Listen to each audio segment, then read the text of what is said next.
ಸರ್ಕಾರ ಕೊಟ್ಟಂತಹ ಭಾಷಣವನ್ನು ಓದಲೇ ಇಲ್ಲ ಗವರ್ನರ್ ಅವರು. ಈಗ ಅದು ರಾಜಕೀಯ ಹೈಡ್ರಾಮಕ್ಕೆ ಕಾರಣವಾಗ್ತಾ ಇದೆ. ಸಂಪೂರ್ಣವಾಗಿ ಓದಬೇಕಾಗಿತ್ತು, ಆದರೆ ಒಂದೇ ಒಂದು ಮಾತಿನಲ್ಲಿ ಮುಗಿಸಿಬಿಟ್ರು. ಅದು ಈಗ ವಿವಾದಕ್ಕೆ ಕಾರಣವಾಗ್ತಾ ಇದೆ, ಪರ ವಿರೋಧದ ಚರ್ಚೆಗೆ ಕೂಡ ಕಾರಣವಾಗ್ತಾ ಇದೆ.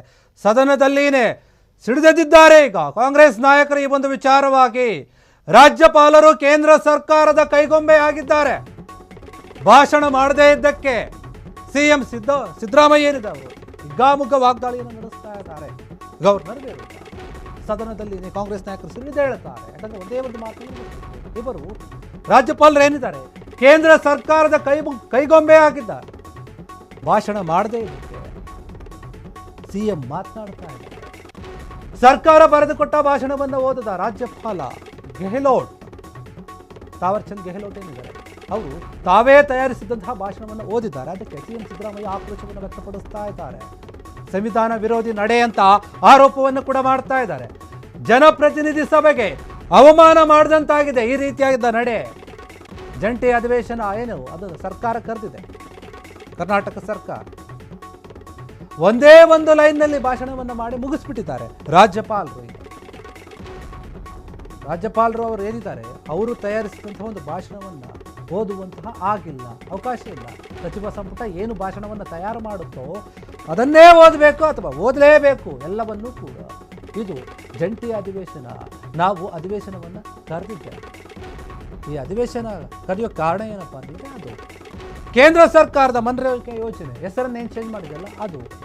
ಈ ರೀತಿಯಾಗಿ ನಡ್ಕೊಂಡಿದ್ದಕ್ಕೆ ನಾವು ನಮ್ಮ ಸರ್ಕಾರ, ಪಕ್ಷ, MLA, MLCಗಳು ಎಲ್ಲರೂ ಕೂಡ ಕಾನೂನು ಹೋರಾಟವನ್ನು ಮಾಡ್ತೀವಿ ಅಂತ ಹೇಳಿ ಸಿಎಂ ಸಿದ್ದರಾಮಯ್ಯ ಎಚ್ಚರಿಕೆಯನ್ನು ಕೊಟ್ಟಿದ್ದಾರೆ ಗವರ್ನರ್ ನಡೆಯ ವಿರುದ್ಧ. ಈ ಒಂದು ವಿಚಾರವಾಗಿ ನಿನ್ನೆಯಿಂದ ಕೂಡ ಗೊಂದಲ ಇತ್ತು, ಪ್ರಶ್ನೆಗಳಿತ್ತು. ಏನಂತಂದರೆ ತಮಿಳುನಾಡಿನಲ್ಲಿ, ಕೇರಳದಲ್ಲಿ ಅಲ್ಲಿರುವಂತಹ ರಾಜ್ಯಪಾಲರು ಕೂಡ ಇದೇ ರೀತಿಯಾಗಿ ನಡೆದುಕೊಂಡಿದ್ರು. ಭಾಷಣವನ್ನು ಒಬ್ಬರು ಅರ್ಧಕ್ಕೆ ಓದಿ ಹೋದರೆ ಇನ್ನು ಕೆಲವರು ಓದಲಿಲ್ಲ, ನಾವು ಓದೋದಿಲ್ಲ ಅಂತ ಹೇಳಿ. ಅಲ್ಲಿನ ಸರ್ಕಾರಗಳು ಕೂಡ ರಾಜ್ಯಪಾಲರ ವಿರುದ್ಧ ದೊಡ್ಡ ಮಟ್ಟದ ಆಕ್ರೋಶವನ್ನು ವ್ಯಕ್ತಪಡಿಸಿದ್ರು. ತಮಿಳುನಾಡಿನಲ್ಲಿ DMK ಪಕ್ಷ ಏನಿದೆ ಸರ್ಕಾರ, ಮತ್ತು ಅಲ್ಲಿರುವಂತಹ ಮುಖ್ಯಮಂತ್ರಿ ಸ್ಟಾಲಿನ್ ಅವರು ಕೂಡ, ಮತ್ತು ಕೇರಳದಲ್ಲಿಯೂ ಕೂಡ ಹಾಗೆ.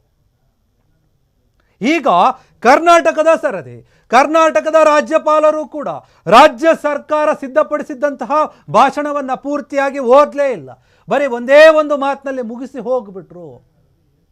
ಅದು ಈಗ ತೀವ್ರ ಚರ್ಚೆಗೆ, ವಿವಾದಕ್ಕೆ ಕಾರಣ ಆಗ್ತಾ ಇದೆ. ರಾಜ್ಯ ಸರ್ಕಾರ ತೀವ್ರ ಆಕ್ರೋಶವನ್ನು ವ್ಯಕ್ತಪಡಿಸ್ತಾ ಇದ್ದಾರೆ. ಸಿದ್ದರಾಮಯ್ಯ ಕೂಡ ಇದೇ ವಿಚಾರವಾಗಿ ಮಾತನಾಡ್ತಾ ಇದ್ದಾರೆ. ಇದು ಸಂವಿಧಾನದ ವಿರೋಧಿ ನಡೆ. ರಾಜ್ಯಪಾಲರು ಕೇಂದ್ರ ಸರ್ಕಾರದ ಕೈಗೊಂಬೆ ಆಗ್ತಾ ಇದ್ದಾರೆ. ಅದಕ್ಕೋಸ್ಕರ ಅವರು ನಾವು ಕೊಟ್ಟಂತಹ ಭಾಷಣವನ್ನು ಓದಿಲ್ಲ. ಇವರು ಕಾನೂನನ್ನು, ಸಂವಿಧಾನದ ಒಂದು ನಿಯಮಗಳನ್ನು ಮೀರ್ತಾ ಇದ್ದಾರೆ. ಇದನ್ನು ನಾವು ಒಪ್ಪೋದಿಲ್ಲ, ಹೋರಾಟ ಮಾಡ್ತೀವಿ ನಾವು. ಕಾಂಗ್ರೆಸ್ನ ಎಲ್ಲ ನಾಯಕರು, ಸದಸ್ಯರುಗಳು ಏನಿದ್ರು ರಾಜ್ಯಪಾಲರ ವಿರುದ್ಧ ಸಿಡಿದೆದ್ದಿದ್ರು, ಆಕ್ರೋಶವನ್ನು ಹೊರಗಾಕಿದ್ರು. ಏನೋ ಒಂದು ಮಾತಿನಲ್ಲಿ ಭಾಷಣವನ್ನು ಮುಗಿಸಿ ಹೋಗ್ತಾ ಇದ್ರಲ್ಲ, ಅವರನ್ನು ಅಡ್ಡಗಟ್ಟುವಂತಹ ಪ್ರಯತ್ನವನ್ನು ಕೂಡ ಮಾಡಿದ್ರು. ಅಲ್ಲಿ ಭಾರಿ ಹೈಡ್ರಾಮಾನೇ ನಡೆದು ಹೋಯ್ತು. ನೀವು ನೋಡ್ತಾ ಇದ್ದೀರಾ ವಿಡಿಯೋಗಳಲ್ಲಿ ಹೆಂಗೆ ಅವರನ್ನು ಅಡ್ಡಗಟ್ಟಿದ್ರು, ಹೆಂಗೆ ಮಾತನಾಡ್ತಾ ಇದ್ದಾರೆ, ಏನೇನು ಆಯಿತು ಅಂತ ಹೇಳಿ. ಇದೇ ವಿಚಾರವಾಗಿ ಸಿದ್ದರಾಮಯ್ಯ ಮಾತನಾಡ್ತಾ ಇದ್ದಾರೆ. ನಮ್ಮ ಸರ್ಕಾರ ತಯಾರು ಮಾಡಿದಂತಹ ಭಾಷಣವನ್ನು ಓದೋಕ್ಕೆ ರಾಜ್ಯಪಾಲರು ತಯಾರಾಗಿರಲಿಲ್ಲ, ಮೊದಲೇ ನಿರ್ಧಾರ ಮಾಡ್ಕೊಂಡು ಬಂದಿದ್ರು ಅನಿಸುತ್ತೆ. ಅವರೇ ಏನು ಕೆಲವೊಂದು ಭಾಷಣವನ್ನು, ಅವರದ್ದೇ ಆದ ಭಾಷಣವನ್ನು ತಯಾರು ಮಾಡ್ಕೊಂಡು ಬಂದಿದ್ರು, ಅದನ್ನು ಓದಿದ್ರು, ಒಂದೇ ಒಂದು ಮಾತಿನಲ್ಲಿ ಹೇಳಿದರು, ಅಲ್ಲಿಂದ ಹೋಗ್ತಾ ಇದ್ರು. ಇದಕ್ಕೇನೆ ಕಾಂಗ್ರೆಸ್ ನಾಯಕರು ಕೆಂಡಾಮಂಡಲ ಆದರು. ಒಂದು ರೀತಿಯ ನಿರೀಕ್ಷೆ ಇತ್ತು, ಏನಾಗುತ್ತೋ ಏನಿಲ್ಲೋ, ಕುತೂಹಲ ಕೂಡ ಜಾಸ್ತಿ ಇತ್ತು, ಓದ್ತಾರೆ ಅನ್ನುವಂಥ ನಿರೀಕ್ಷೆ ಇತ್ತು. ಕರ್ನಾಟಕದಲ್ಲಿ ಹಂಗೆ ಮಾಡಲ್ಲ ಇವರು ಅಂತ. ಆದರೆ ಇಲ್ಲಿ ಕೂಡ ಹಾಗೆ ಆಗಿದೆ. ಇದೇ ಭಾಷಣ ಓದದೇ ಇರೋದಕ್ಕೆ ಈಗ ದೊಡ್ಡ ಮಟ್ಟದ ಹೈಡ್ರಾಮಾ ಶುರುವಾಗಿದೆ ಸದನದಲ್ಲಿ.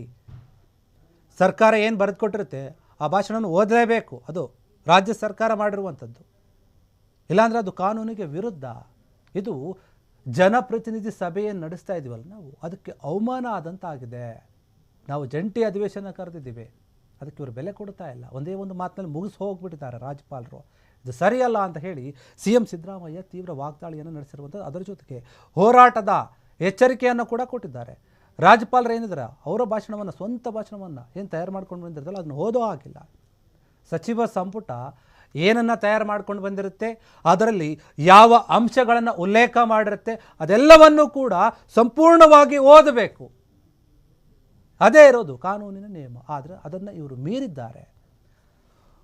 ಮೂರನೇ ರಾಜ್ಯದಲ್ಲಿ ಈ ರೀತಿಯಾಗಿ ಆಗ್ತಾ ಇದೆ. ರಾಜ್ಯಪಾಲರು ನಡೆದುಕೊಳ್ತಾ ಇರುವಂಥದ್ದು ಕೇರಳದಲ್ಲಾಯಿತು, ತಮಿಳುನಾಡಲ್ಲಾಯಿತು, ಈಗ ಕರ್ನಾಟಕದಲ್ಲಿ. ಮುಂದೆ ಯಾವ ರಾಜ್ಯದಲ್ಲಿ ಆಗುತ್ತೆ? ಒಬ್ಬರು ನೋಡಿ ಒಬ್ರು ಕಲಿತಾ ಇದ್ದಾರಾ? ಅಥವಾ ರಾಜ್ಯ ಸರ್ಕಾರಕ್ಕೆ ಏನಾದರೂ ಹೆದರ್ಕೊಂಡು ಈ ರೀತಿಯಾಗಿ ನಡೆದುಕೊಳ್ತಾ ಇದ್ದಾರೆ? ಸಿದ್ದರಾಮಯ್ಯ ಅದಕ್ಕೆ ಹೇಳ್ತಾ ಇದ್ದಾರೆ, ಕೇಂದ್ರ ಸರ್ಕಾರದ ಕೈಗೊಂಬೆ ಆಗಿಬಿಟ್ಟಿದ್ದಾರೆ ಇವರು. ಇದು ಜಂಟಿ ಅಧಿವೇಶನ ವಿಶೇಷವಾಗಿ ಕರೆದಿದ್ದೀವಿ ನಾವು, ವಿಶೇಷ ಅಧಿವೇಶನ ಇದು. ಇದಕ್ಕೆ ಇವರು ಅವಮಾನ ಮಾಡಿದ್ದಾರೆ, ಸಂವಿಧಾನಕ್ಕೆ ಅವಮಾನ ಮಾಡಿದ್ದಾರೆ ಅಂತ ಹೇಳಿ ಸಿದ್ದರಾಮಯ್ಯ ತೀವ್ರ ಆಕ್ರೋಶವನ್ನು ವ್ಯಕ್ತಪಡಿಸ್ತಾ ಇದ್ದಾರೆ. ಮುಂದಿನ ದಿನಗಳಲ್ಲಿ ನಾವು ಇದಕ್ಕೆ ಸಂಬಂಧಪಟ್ಟ ಹಾಗೆ ನಮ್ಮ ಸರ್ಕಾರ, MLA, MLC ಎಲ್ಲರೂ ಕೂಡ ನಾವು ಸೇರಿಕೊಂಡು ಕಾನೂನಿನ ಹೋರಾಟವನ್ನು ಮಾಡ್ತೀವಿ ಅಂತ ಹೇಳ್ತಾ ಇದ್ದಾರೆ. ಕ್ಷಣ ಕ್ಷಣದ ಸುದ್ದಿಗಳಿಗಾಗಿ ಫ್ರೀಡಂ ಟಿವಿ ಸಬ್ಸ್ಕ್ರೈಬ್ ಮಾಡಿ, ಲೈಕ್ ಮಾಡಿ ಹಾಗೂ ಫಾಲೋ ಮಾಡಿ.